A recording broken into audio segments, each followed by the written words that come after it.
Hi there, welcome to the Fierce Factor podcast. I'm your host, Kaeli Lindholm.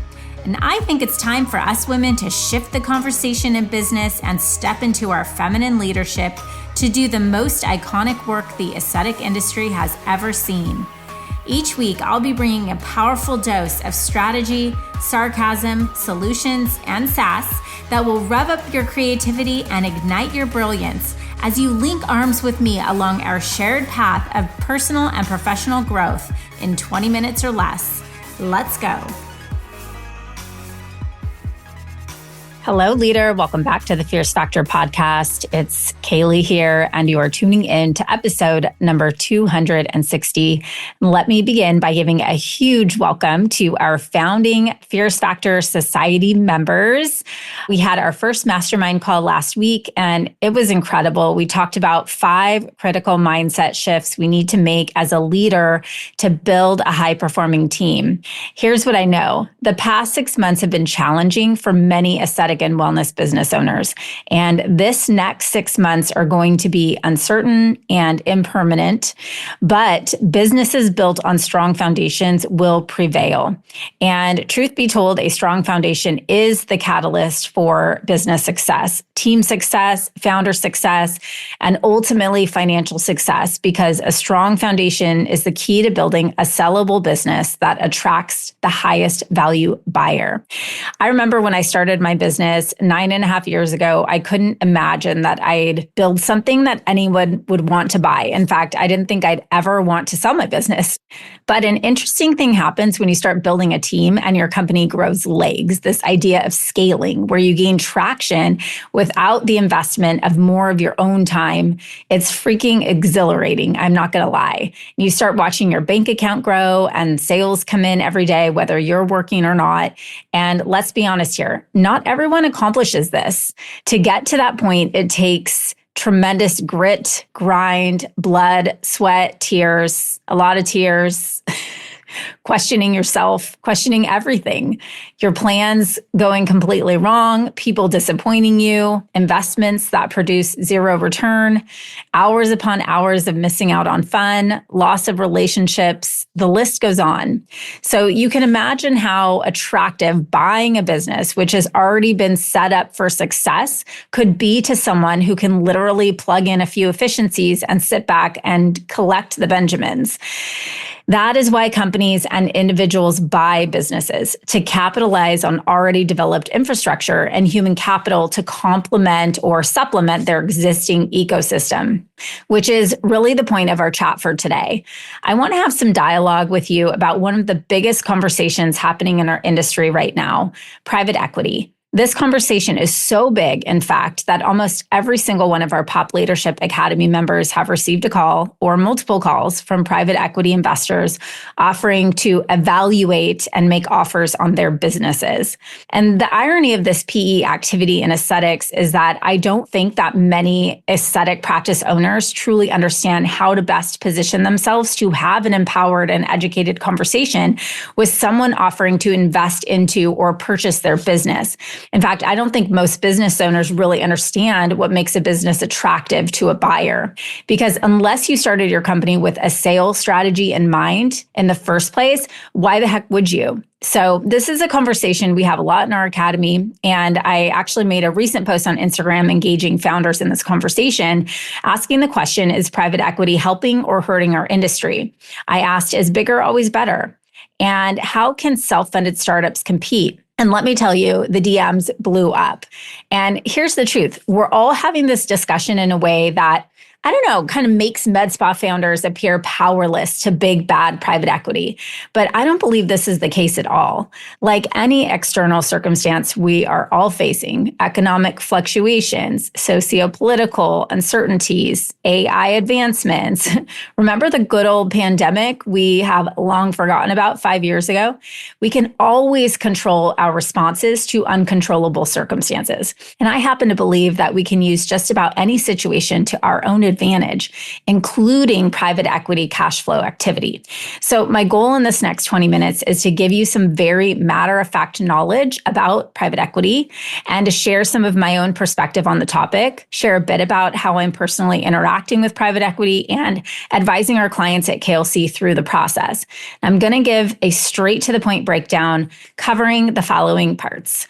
What is private equity? We're going to talk about an overview of the med spa industry and PE interest, why PE is interested today, the pros and cons of partnering with private equity, staying competitive as a self-funded founder-led med spa, setting up your business for a high multiple sale. We're going to talk about how to understand the EBITDA multiple, and I'm going to give you some advice on navigating and interacting with private equity buyers. So I'll kind of kick this off by sharing a practical scenario that might help you understand how these interactions are happening. I had a client, we'll call her Dr. Susie, who recently called me asking to chat about how to navigate an offer she had on her business. She said someone, we'll call him Private Equity Pete, was buying 3 businesses in her area, and she would have an opportunity to sell her business as one of those 3. The others who were partnering with Pete were reputable med spas, and so it all seemed really legit. She was like, these are great competitors of mine. He's going to buy up 3 in the area, and if I want to be one of the 3, I got to act fast, right? So he told her she could potentially take advantage of a 10x multiple on her business if she were to sell today. And they discussed the details once she sent over her financial statements and a list of other detailed documents sharing the ins and outs of the business. So let's just pause here to think about this. If this happened to you, how would you respond? Well, Susie felt honored and actually a bit elated. And she started thinking about what a business valuation 10 times what she was earning annually could mean in a sales scenario. She started thinking about all of the opportunities that this kind of cash injection could afford her in her life. But at the same time, something felt a little uneasy. She wasn't sure if she should share all of this detailed private information with him without having some kind of representation or strategy going into the negotiation. Smart. Trust your instincts, ladies. Okay. So that's when she called me. And so we walked through a few things. I do want to mention that I just have a philosophy as a total side note. If somebody is pressuring you and telling you that you have to make a decision on something today and it will not be available in the future, run for your life. For me, that is an absolute hard no red flag, because if it's not going to be a deal that's good in a year from now, it's not a deal I want. Okay. So that is right there. I'm like, no. Okay. So we kind of had a chat about this. So first, I think it's important to understand what private equity is. So private equity, or PE, refers to investment firms that raise funds from investors. So they get investment from people or private companies who essentially want to invest in businesses that are not listed on the public stock exchange. So private equity firms, their goal is to enhance the value of their portfolio companies. So these would be the several companies they own, through streamlining. So operational improvements, strategic guidance, and significant capital investment, ultimately seeking to sell those companies at a big profit after a few years. So essentially they're doing like a home remodel, like a flip, right? So they're coming into these businesses, just doctoring them up and then selling them for a shit ton of money later. So for example, these firms would take the infrastructure and purchasing power they have to streamline costs. So what this means for Dr. Susie, as an example, is that private equity Pete will inject a bunch of money into her business and essentially become her boss as she works to hit numbers. So this would be called an earnout over the next 3 to 5 years. So similar to any investment, the equity partners are the first people that would get paid back. And so therefore they have control over how money is spent, what decisions are made, et cetera. Okay. So then Susie and I talked about just an overview of the med spa industry and private equity interest. The med spa industry is combining now with, we talk medical aesthetics, traditional spa services, now wellness, regenerative, and functional medicine. It's booming. The industry presents a very lucrative opportunity for investment. So private equity is extraordinarily attracted to the med spa space due to its significant growth potential, recurring revenue models, and the increasing popularity of cash pay treatments, right? Retail medicine. So the market's evolution and integration of advanced technologies and, of course, continued innovation in the space really contribute to this really big allure for private equity firms that see a way to scale operations swiftly and maximize their profits. Make no mistake, PE's goal is to make money. Okay. Why are they interested today? Okay. Well, the obvious reasons, the same reasons we're all interested and taking advantage of and love being in this industry. Growing consumer interest in aesthetic procedures, high margins associated with aesthetic and wellness services, opportunities for consolidation and scaling operations, and ability to access new technologies and treatment modalities. So, for example, partnering businesses with specific strengths to advance each other's gaps. So when they look at their portfolio of businesses, they may have one business, like they may have an accounting firm that could do all the accounting for all of their other businesses, right? So they're leaning into strengths of certain businesses to tap into opportunities in the other to build the strong portfolio that they can go and resell. So next, Dr. Susie and I talked about some of the pros and cons of partnering with private equity for med spa owners. So one pro, access to capital. So private equity Pete can be one kind of resource to provide substantial financial resources for growth, helping her expand her facilities, invest in technology, etc. He may be able to provide expert guidance. So if he has industry experience and can offer strategic insights that drive operational efficiency. In this case, Susie already had a strong business and certainly more experience than Pete and his team had. So the big pro would be obviously access to capital and then ultimately a sale that would inject a bunch of cash into her bank account. Okay. So then we talk about some of the cons. So one is when you talk about a private equity partnership, we're talking about that loss of control. You know, in general, founders may have to relinquish some control over business decisions and direction. That can obviously, one, alter their brand's identity. So if you're someone who's like, I built my business so I never have to put up with someone telling me what to do, well, this is something to take into serious consideration. Another something to be aware of are cultural shifts, because now you're talking about, you know, a partner who is very focused on profit. And so this might lead to cost-cutting measures that compromise the personalized service and nurturing environment that boutique and high-end med spas really thrive on, probably what you built your business on. Hey, leader, I know the journey to building your greatest potential can feel overwhelming. You're setting big goals, navigating resistance, and trying to stay true to who you are in the process. That's exactly why I created the Fierce Factor Society. This isn't just another membership, it's a launch pad where ambitious women like us come together to grow, lead, and thrive. It's a space to take those big dreams and make them real step by step with the support and tools you need to succeed. If you've ever felt like you were made for more but didn't know exactly which step to take next, the Society is your space to access the tools, strategies, and support to unlock your next level of leadership. Let's do this together. Visit klcconsultants.com/Fierce Factor Society to learn more. Can't wait to see you there. And then a general con for our industry is just employee retention challenges. You know, PE-backed entities can attract top talent with lucrative salaries and then ultimately equity offerings. So what they can come in and do is say, hey, come work for us. We can offer you a big salary. And then ultimately in 3 years, when we sell this whole portfolio, there'll be a little cut or a percentage for you, right? So given that that actually happens, which is a whole nother conversation, but you know, that is kind of the promise that they quote unquote have. And this sort of creates competition for independent med spa owners. It's a money game. And I've done a whole podcast about this, about, you know, protecting the integrity of the relationships that you have with your people and helping them understand the value of what you offer for them to be employed by your company.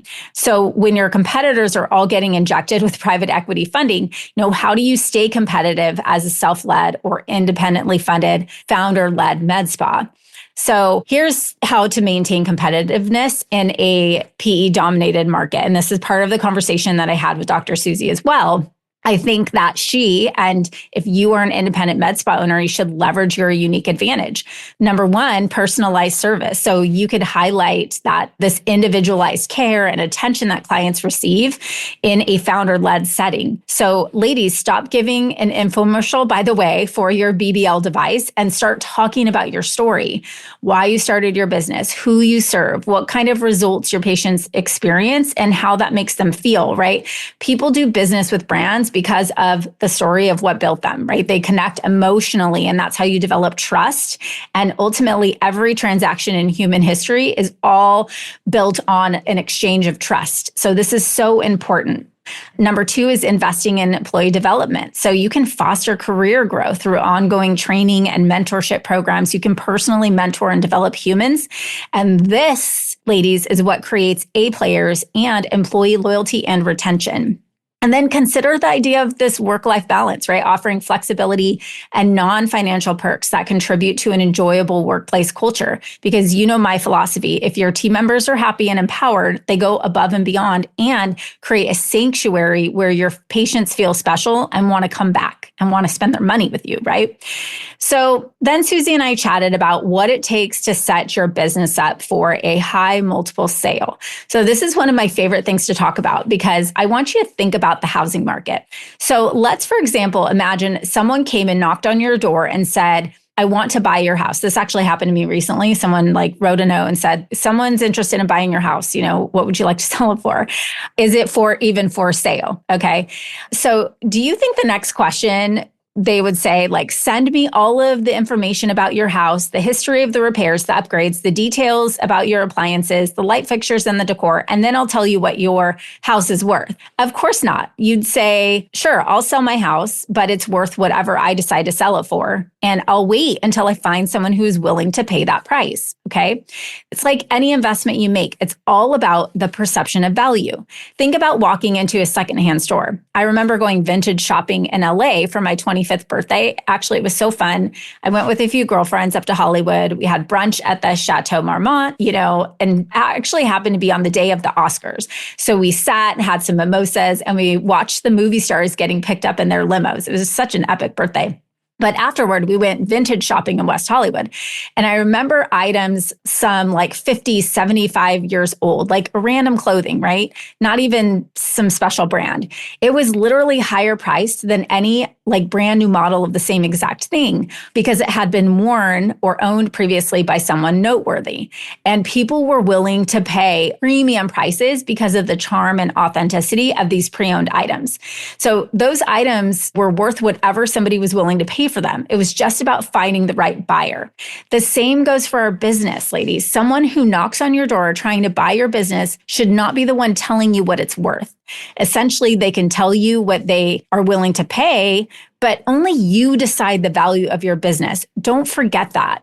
So we have to show up empowered and with the knowledge and confidence that we own that transaction. We own that negotiation, and we need to get ourselves the support to show up and represent ourselves that way. So Susie and I then talked about how to set her business up to attract a premium buyer, okay?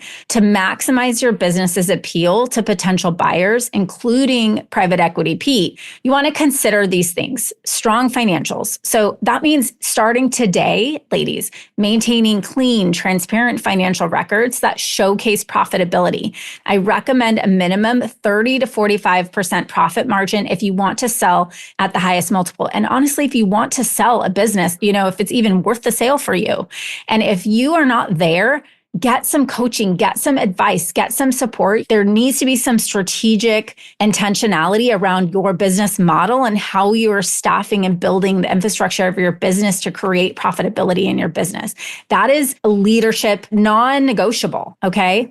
You're going to want to have stable revenue streams. That means diversified, but clean and highly profitable services to create independently successful revenue channels. So that means not I just have people coming in, Botox is my loss leader or whatever to attract people. None of that business, right? Strong, successful revenue channels. Scalability potential. Buyers will look for a business model that demonstrates the potential for physical and operational expansion, which means if you're the primary breadwinner for the business, that's going to be very difficult or take several intentional years or a lot of money to replace you, which of course impacts the value of the business. And remember, if you are the primary service provider and you're the primary CEO, CFO, CMO, COO, that's a lot of people that the potential buyer has to replace to do all the things that you're doing. So as you're building, we're thinking about bringing leadership into the team and people who can operate independently without us, okay? And then a strong brand identity. This is like your mission, vision, values, cultivating a recognizable and reputable brand that aligns with consumer values, meaning you have a very distinct attraction and retention strategy that draws high value patients and team members and keeps them, okay? Keeps them coming back and keeps them wanting more. So let's talk about this EBITDA multiple, okay? This is like, what is this language? Like Chinese, right? Understanding the EBITDA multiple. So EBITDA stands for earnings before interest, taxes, depreciation, and amortization. And this is a commonly used metric to assess a company's profitability. So the EBITDA multiple is a valuation tool often used to determine how much a business is worth based on its earnings. So a calculation very high level would look like this. A med spa generating $4 million in revenue and having a $2 million EBITDA. So this is the income and then all that stuff put back in, earnings before interest, taxes, depreciation, and amortization. The multiple is calculated as follows. So let's say you've got, in this case, a $2 million EBITDA and a buyer is offering you a 6x or the multiple of 6, which means 6 times EBITDA. So you would calculate 2 million times 6, the business would be worth, in this case, $12 million. And of course, expect to spend at least a few million in taxes during the transaction. So now back to Susie. She was running an 8 million annual revenue business with an EBITDA of about 4 million. Very beautifully, highly profitable business. So using this high level math, at a 10x multiple, the business would be worth $40 million. Pretty incredible, right? But also consider this, at a 5x multiple, the business is worth $20 million. So that's how powerful this multiple is. And not to mention the upside. If she was to hang on to her business for a couple more years, increase that EBITDA by another 2 million, that would add an additional 20 million to her business valuation. Would you hang on another 2 years for another $20 million? Okay, so this is why I strongly encourage you not to rush to give up any business equity unless you have a partner who can literally quadruple the value of your business without you personally doing one thing differently. Remember that no one would buy your business for 40 million if they didn't think they could turn around and sell it for 80. So here's the deal. You are sitting on a pot of gold, and do not let anyone convince you otherwise. It's not that complicated. Building a successful business is very simple. Hire the best people, serve the best customers, grow yourself so you have the skills to lead it. Slow down and focus. Focus on the basics. That is it. It is not a flashy new anything. It's the boring, unsexy basics, and then you give it time to grow, okay? All right, I hope this has been helpful. And P.S., I have a premium resource available for our society members. It's a due diligence checklist. So this is essentially a full-blown outline with a laundry list of items that a high value business buyer would look for to evaluate at the time of purchase. So you can check your membership site and your weekly momentum guide to access this resource. And if you're not a member yet, what the heck are you waiting for? Let's go sign up at klcconsultants.com/Fierce Factor Society.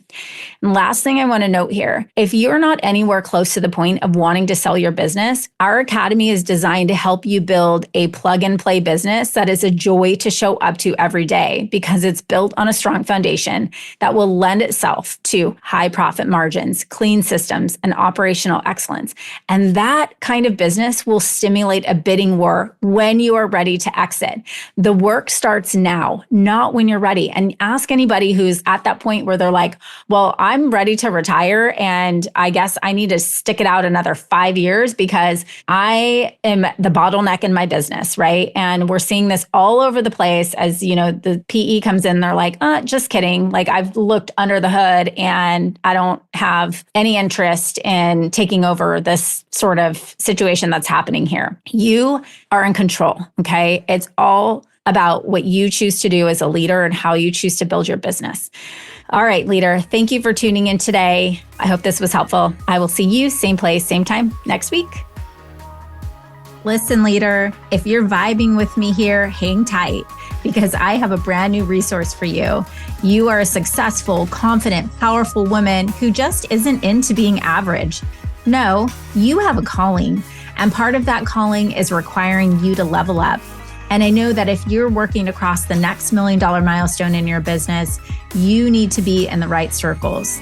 And perhaps that's why you found us. I'd love to invite you to join The Blueprint, a weekly resource for inspired, provocative thinkers who are taking this conversation to the next level. Get access to free business tools, podcast supplements, guideposts, and direct communication with me and my expert team. And of course, a masterfully curated circle of women making big moves and disrupting the status quo in aesthetics and wellness. You can link directly through the show notes or head to kaelcconsultants.com/blueprint. It's time to elevate. See you there, goddess.